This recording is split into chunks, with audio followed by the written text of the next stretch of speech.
Welcome to the Kingdom Educators Podcast, where we empower Christian teachers to grab a hold of heaven's hope-filled perspective so you can activate transformational impact in your classroom and community. I'm your host, Jessica Glover, and I warmly welcome you to wake up to your strategic placement as a kingdom educator, anointed by the Creator and equipped by all of heaven to release the radical goodness of God that will transform lives and reshape education.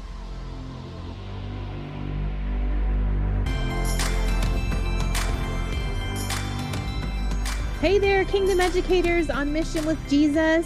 Welcome to this special Finish Strong mini-series. Maybe you've been crawling toward the finish line, or maybe you're still on and you've got some energy left in the tank, but wherever you are, I want to remind you today that you can finish this school year strong, not in survival mode, but in faithfulness. So what if I told you that God has fresh wisdom waiting for you right here at the end of the year?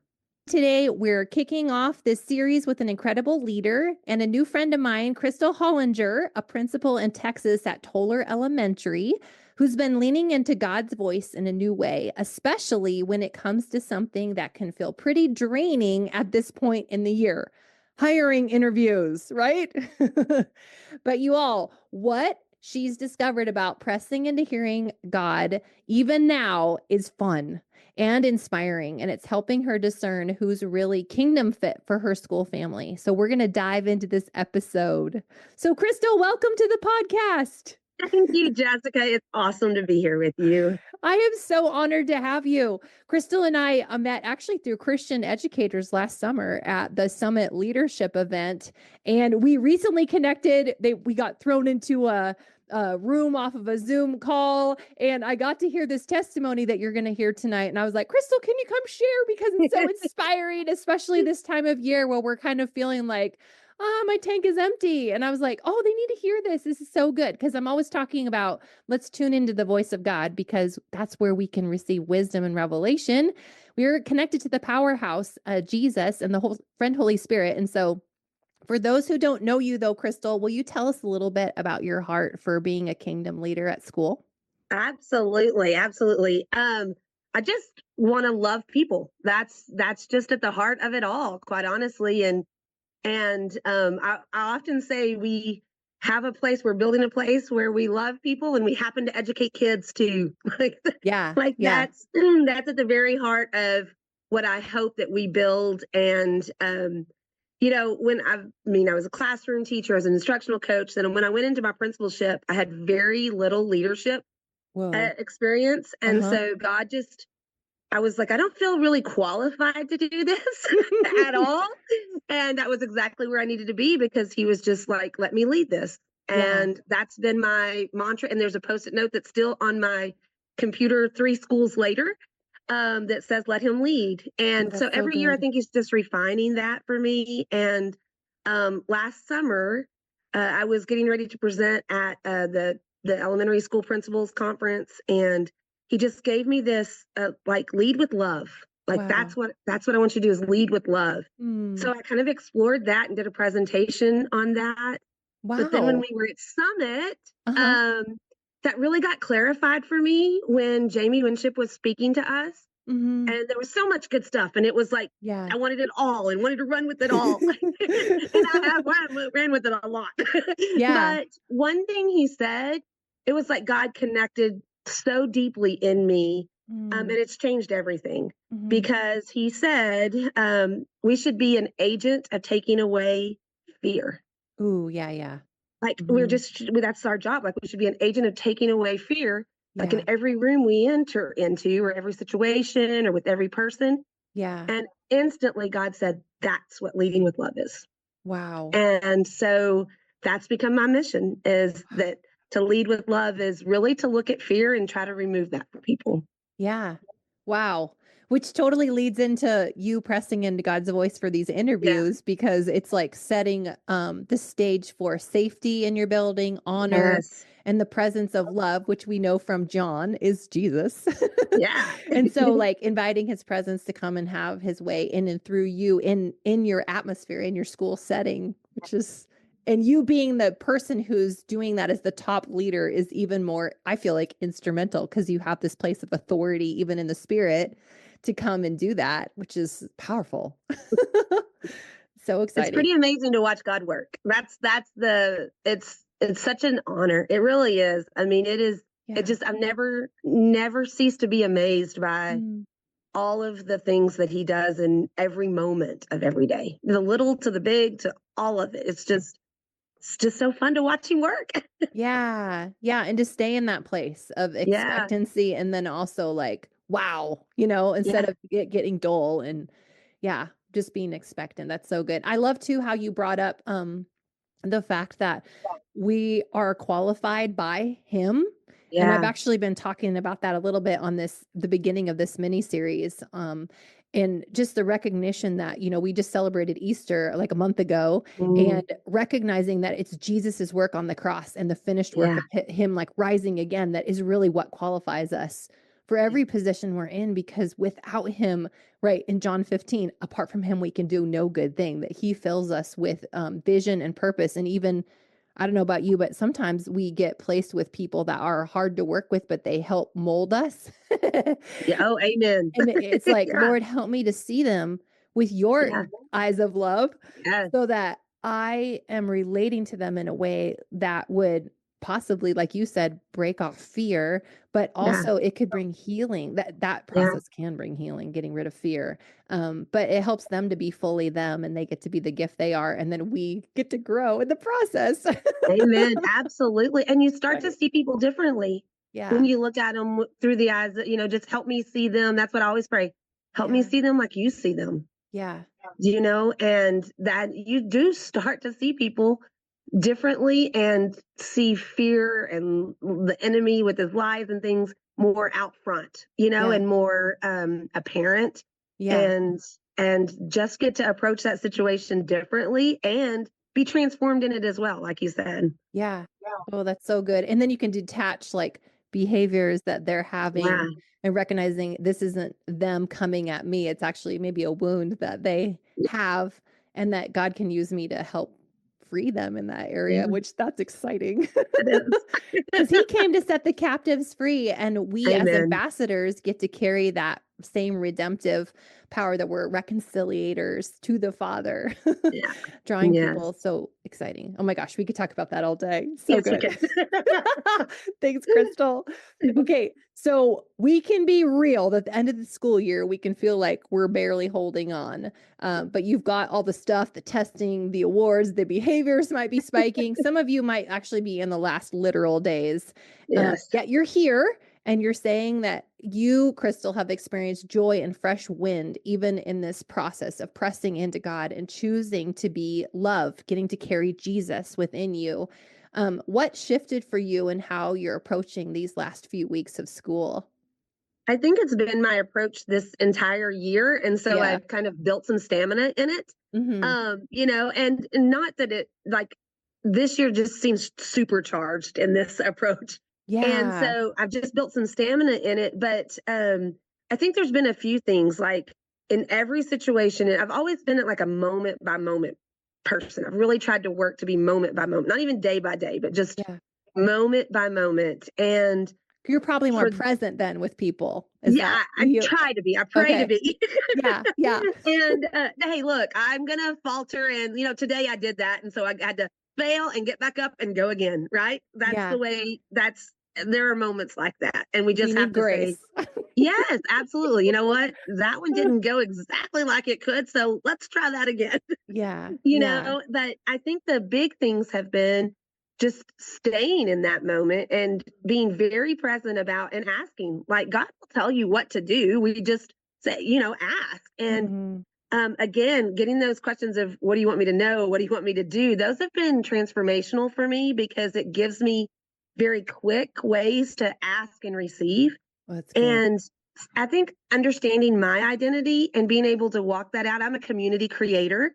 Ooh. That's my identity. And so Yeah. when I go into a situation, when I walk in like that Mm-hmm. and knowing that and feeling confident and that's who God made me to be, Yeah. then it's easier to approach things from that way and to work to build community because that's my job. That's my role. Yeah. And that's my role in the kingdom, is to build community and create that. And so that, and then again with the fear, really being able to see fear and really try to work through that and help people work through that.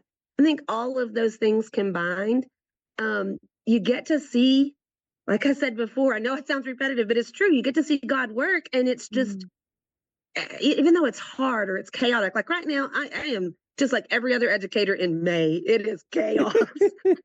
But there's things. Joy in the chaos, and there's overwhelming peace and abundant love in the chaos because God's in there, I mean, and I'm walking with Jesus through it and in who I was created to be. And that's where I find joy and peace. And we try to find that together. And I think togetherness and connection is a real key to keep the joy alive, even in the midst of when times are difficult, or in the midst of the seasons of school. There are different seasons, but for sure. through all of them, we are so incredibly blessed to be part of this work, this kingdom work. Yeah. Yeah. Okay. So you're saying community building, which totally is exciting with the position that God's put you in as an administrator. Do you have believers on your campus that you connect with? Okay. Because it kind of sounds like that. Yeah. Yes, we do. Yes. There are several of us. And it's been fun to go on this journey with people in that realm and have those conversations too. Yeah. It keeps coming up in my head, so I'm just going to say it. But one thing that one staff member and I, she is really just a partner in all kinds of ways. But when we see something that God's done or He's working or something, we just do a little quick "Yay, God!" Awesome. And so, but that's so it's like your Thanksgiving dance. Yes, it's like a little. We bought these little mini clappers, and we'll just clap them sometimes, but like just like, "Yay, God!" And so we just celebrate that a lot because when we see things happening on campus, and I think that's just a way that we share in the joy and share together in community over what God's doing. Yeah. Yeah. And how the power, even Christal, of a reminder for our listeners, like Thanksgiving changes the atmosphere, right? Instead of saying, what are we lacking or what are we missing or, it's like, but what's God doing? Or what can I be grateful for today? How can we start out the day with like, God, thanks for the sunshine. Thank you for green grass, like just starting with the little and growing in that in our hearts. Absolutely. Helps us to recognize all the great things that are happening.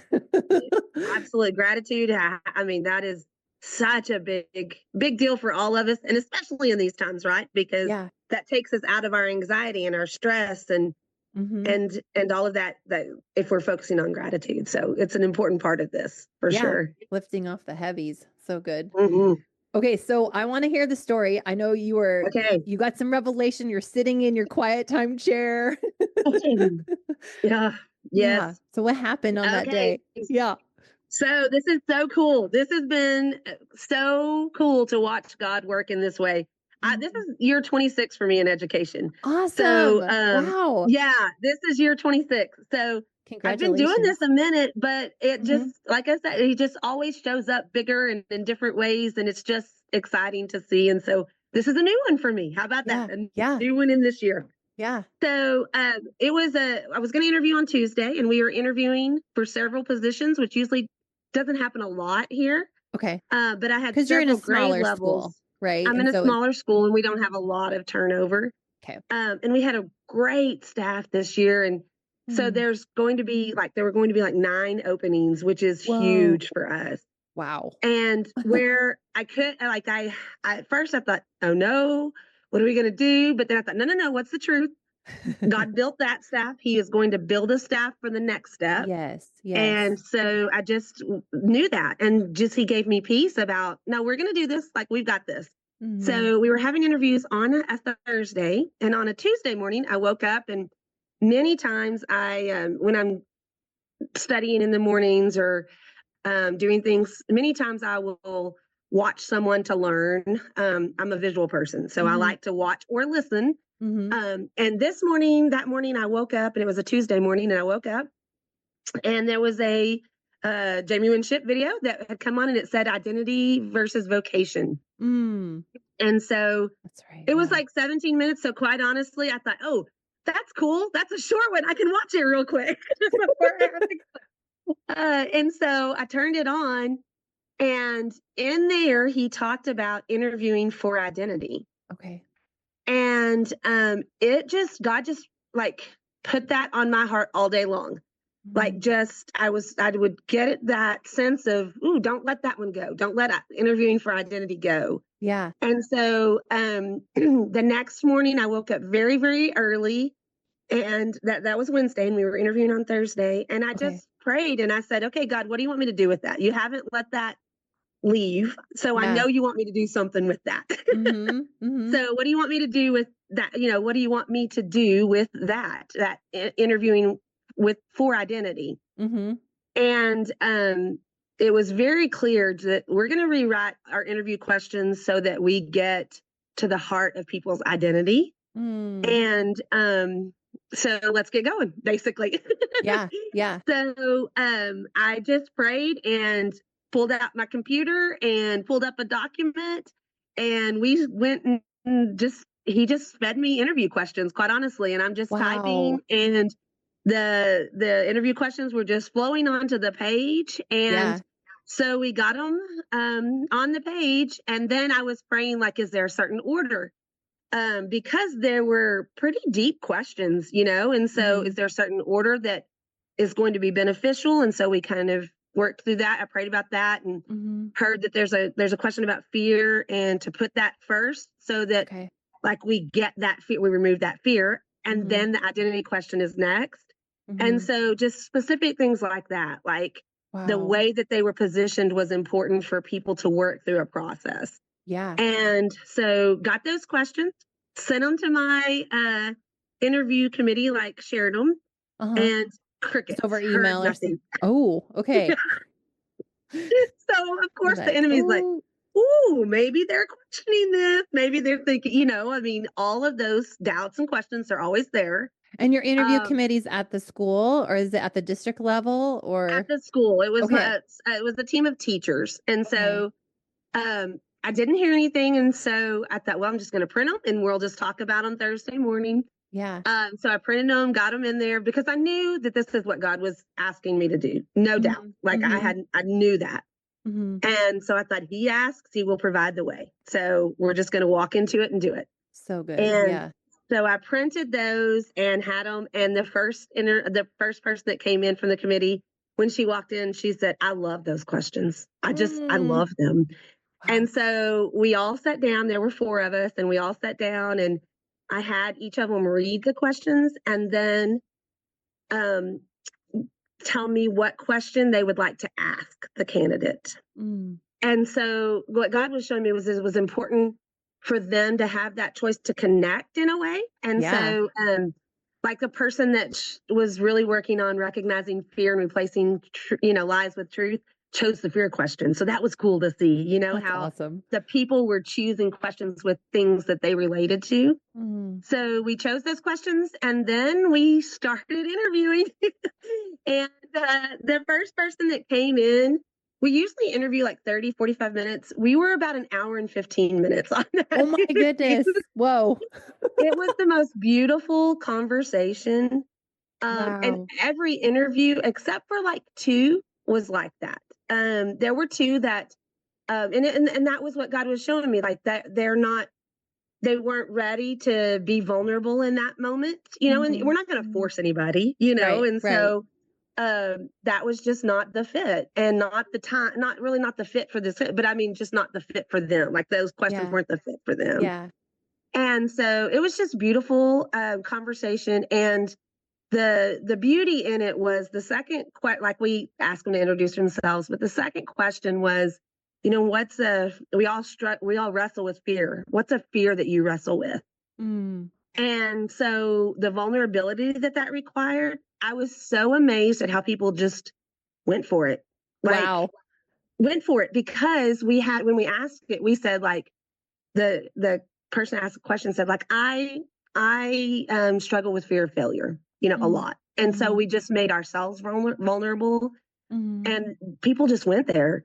But once they answered that, then we asked them what truth would replace that. And when they got that, then it was like they just breathed deeply. Yeah. And from there on out, they were just free to answer all of the rest of the questions. And it was absolutely beautiful to watch God walk them through those processes. Like, because the very next question is, you know, what do you believe is your gift to the world? Like, what do you think you were created for from the beginning of your life? What is your gift to this world? And it was fun to watch God walk people through that, because some people like would go, one lady went, faithful servant. That's exactly what I am. And then one lady said, I was made to teach children. She went vocation. And then she said, no, wait, I think it's more. She said, I think I was made to help. And then so she waited a minute, and we were just letting her work through the process. And she said, you know what? I was made to bring light and joy. Wow. Right? That's so exciting. And I'm here like, okay, God, this is pretty awesome. Yeah. To watch people just go through this experience and watch him work to show people who they were. Yeah. That was amazing, Jessica, to sit there and be able to physically see them working through, finding out and really uncovering and unpacking who they were. Yeah. And what was incredible was, as soon as we finished an interview, we knew, one, if they were, I say our staff is being built brick by brick, identity by identity.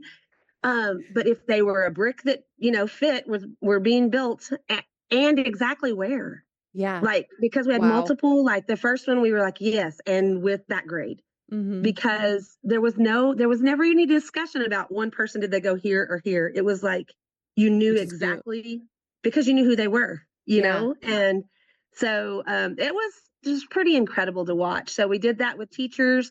And then a counselor, and then an art music position. And in all of those interviews, all of those processes, it was the same experience. Like, it was incredible. Oh my gosh. Oh man, God's so good. Like, it just makes me want to cheer. I can see why you guys have your clapper things. I love that. But like walking our listeners back, Christal, it's really like, okay, how do we hear God? You're hearing him through an impression. And we've talked on here too about, like, sometimes we hear God through pictures. Sometimes people hear things or smell things, or they just like have a knowing or an impression, right? Yeah. Very few of us hear the audible voice of God, but you felt the impression to like stick with that phrase that you heard in the teaching. And then you went back and spent time with the Lord and pressed into like, what do you want to say about this? And just noticing, Christal, that like all of us can do this. It's not rocket science. It's like, Lord, what's on your heart? And what do you have to say about this? Like you said earlier, are simple tools that we can do to tune into like, God, how do you want me to carry your heart here? But we're also asking him, what's his heart for us? And for you, you're able to, have you walked your staff through this too? Have you helped them to recognize a little bit their identity? Yeah, we did that at the beginning of the year. Okay. Oh, so good. But just the opportunity for your staff who's interviewing to choose to own the question. Yeah. And them maybe even identifying with it, like you said. And so when they ask it, it's so authentic, and they get to come from this like humble place of authenticity where they provide that transparency that makes it safe. And I love that the person, like that one person, like sharing the fear part, because isn't education so rooted in performance? It is. And like, it's crazy and frustrating, but it doesn't have to be, it doesn't have to be rooted in that at all. Yeah. And we you can provide break those walls down. Yes. Yes. You can provide the freeing space, and it could start even in the interview on recognizing, like, is the person even willing to go there on being free or just being honest? Because that's the open door, like the start, right? To recognizing, absolutely, I don't want that anymore. And I think it was important. You brought up a good point. I think it was important because we did spend a day at the beginning of the year walking through fear and walking through identity and things like that as a staff. And then once a month we come together, and we've been working on this all year. And so they had such a grasp themselves going into that I think that they were comfortable and such a safe space for other people too, So good. that they were confident in who they are in the kingdom, and so they could definitely just be a safe place for other people to be able to discover that as well. Yeah. Oh, I love that. And just a little plug, if you are like, what are they talking about, this true identity thing? And even Christal explaining, like, it's so simple on like, what's the thing you've created me for? And it's way beyond, like she said, vocation. Remembering that, like, we serve a God who speaks to us and he loves to connect with us and he loves for us to walk in the fullness that Jesus paid for. And part of that is like recognizing, how have you wired me? Because it's way beyond our positions in the world of education. You'll find that your name, like even with Christal, you probably find in other positions that you are a community gatherer. Is that what you had said? Creator. Okay. Creating community, probably wherever you go. You do it at the grocery store. You just naturally do this or find people coming to you just because that's how you were created to be. And sometimes God shifts us, but that identity always goes with us. And it's like this. Absolutely. I don't know. It almost makes you feel more at home. Like, oh, that's how I'm wired. Absolutely. And you just like, oh yeah, that's me. And then when you look back, you can see it throughout your whole entire life. Yeah. Like, when you look back, you think, oh, that's what that was. I was friends with, like, there were not, like, it didn't matter if it was this group of friends or this group of friends. I was friends with everybody. Like, I could go to this group and be a friend, or this group. And that was because that was about community, So I look back and I think, oh, yeah, absolutely. That's from the beginning. That's what I was created for sure. That's so good. Yeah. So just even the gift that you brought through tuning into God's voice about writing these questions to the people who didn't get hired, the opportunity that they had in going through the interview process and encountering love, God in you, Jesus working on through the questioning process. What a gift that was.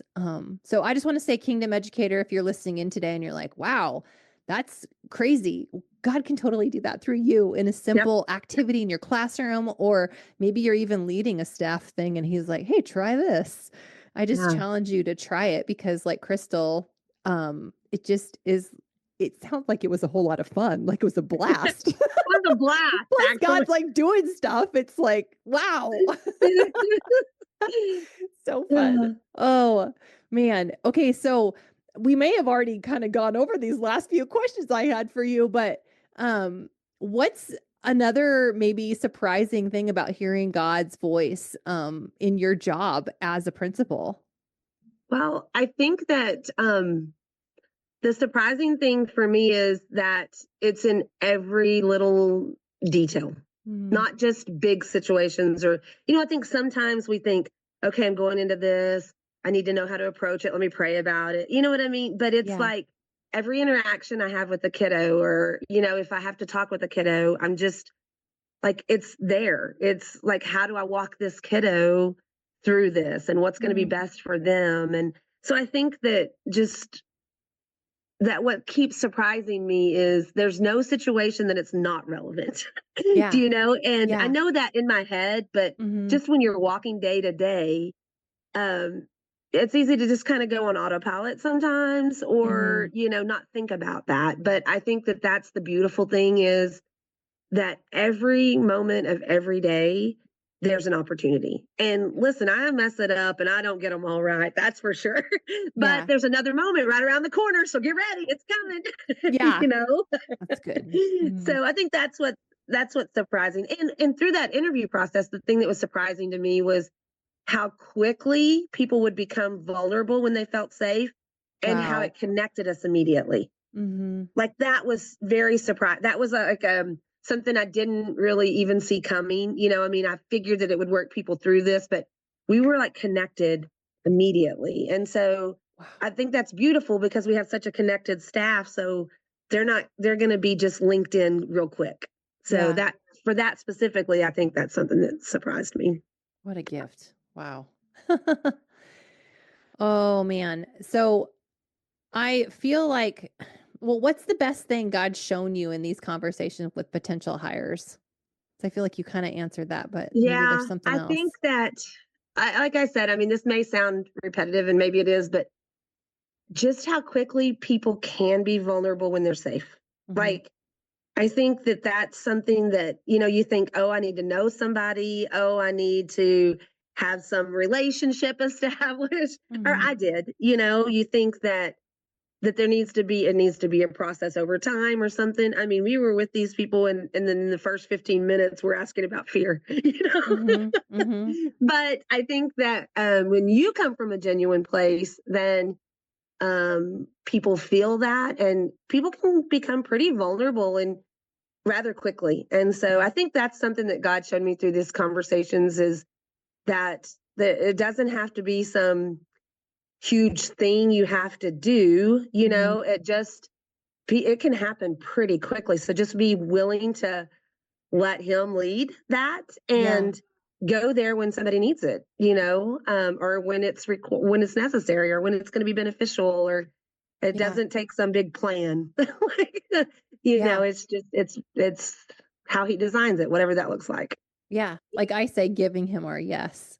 Yeah, Like, am I willing absolutely. to first trust you, Lord, and then trust you to use me? And when you say go, like choosing to take that faith leap sometimes in the obedience where we maybe have never tried something before and it's brand new, and that even I think with staff, it can sometimes feel more vulnerable than with our students, because if we're with kids all day, it seems I guess less scary or less on the line. But sometimes with our staff, it's like, oh, I'm putting my heart out there. Is that going to get squished? Or depending on people's past experiences even. But that's really neat when he's like, hey, come along with me, and we follow. Yeah. So good. Well, and then when you're willing to be vulnerable, and share openly, then it just opens the door. God uses that, that to open the door for others to say, come on, let's do this. I'm here with you. I'm not asking you to do something I'm not doing with you. Right. And I think that's incredibly impactful for people. So good. Yeah, and definitely community building. Oh, that's so good. Okay, so Christal, there are teachers listening right now who feel like they don't have anything left for the school year. What would you say to them about pressing into God's voice even at the end of this school year? I would say that there's enough. There's enough time, even if it's a minute. There's enough time to do something, and that there's enough joy and you've got it in you, even though it feels like it doesn't, because when you pray and you ask God to show you what he's wanting you to know and what he's wanting you to do in this moment that you have, and you listen to that, and then you are able to walk and you just obey. I always tell my son, listen and obey. That's as simple as it is. And that's what I told him about, from a parenting standpoint, but that's what God showed me. Well, that's how simple it is for you too. Just listen and obey. And that doesn't require a lot of things. It doesn't require a lot of time. It can happen in a split second. It can happen when you're tired. It can happen when you're at the end. And then you'll be so incredibly amazed at what comes from that listening and obeying, because God works in every minute of every day, and even in May. Yeah. Even in May at the end. Yes. And even in ways we have no idea. Sometimes we don't even know. Listen, I had some kids bring me thank you cards today from a little class. They brought me thank you cards. And one said something, and I love it when God does this, when he just speaks to me through the words of a child, especially because they're usually so simple. He said, thanks for teaching me in the hallway. That's what he said. And I thought, teaching me in the hallway, like I probably said a little thing in the hallway, but what that meant to set those little things. So I think that, those little things matter. Those little things are big things too. I mean, we kind of want to measure big, small, whatever. Doesn't matter. They are all opportunities for God to love others. Yeah. So, oh, that's so good. That's so good. Well, I hope all of you caught that God doesn't just speak to us when we're at church or before school starts or when we've had a break and we're feeling fresh and ready to go. But just hearing Christal talk about, he's got what we need at every moment of the day, whether we're feeling exhausted and it's May or we're fresh, ready to go in August, but that he's available for us to come to and just ask him for what we have need of. And then just trusting that he's good. Like John 10, he's the good shepherd and he's leading us out and he's calling us by name and he knows what he's doing. So just know that God's got wisdom and surprises and strategies for this very season, this month, this week, these couple of days. So my challenge to you is this week, ask him, Lord, where do you want me to breathe fresh life into what feels like a chore? Or where do you want me to speak so that I can finish strong? Even speaking life over yourself, Kingdom Educator. Like sometimes we just need to hear the truth ourselves. Like sometimes I just get out the word and like read it over myself. So it like fills it says the watering of the word, it like nourishes us. And so like getting that nourishment in us, and then he fills us to overflow into the lives of our kids. And like Christal said so many times tonight, like putting on love, like choosing to receive the love of Jesus and let it flow out of us. So listen to his nudge, Kingdom Educator, because he's got great things for you, even in these last few days. Okay, so don't forget, if you want daily encouragement, like what Christal and I are talking about today, make sure and grab your free daily truth declarations over at kingdomeducators.com. They're a gift from Kingdom Educators to you, and they can keep you anchored in truth through these final days. And let's connect over Instagram at Kingdom Educators, kingdom.educators, excuse me. I want to hear where you're pressing in to hear his voice this week. We've got a little community interaction happening. And I just want to thank you for showing up and being here. You are not finishing the school year alone. God is with you and he's speaking to you and he's ready for you to connect with his voice. So thanks again for being here.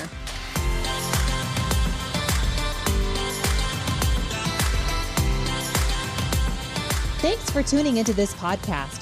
Please be sure to rate, review, subscribe, and share with your friends in education so they too can be strengthened and encouraged in living their kingdom identity out loud in this pivotal hour. And please visit kingdomeducators.com to receive your Kingdom Educator Daily Truth Declarations, my encouraging newsletter, and be the first to know about my newest resources online and in-person events. And be sure to find me on the socials at kingdom.educators. Until next time, don't forget you are a history maker and what you do every day is transforming lives.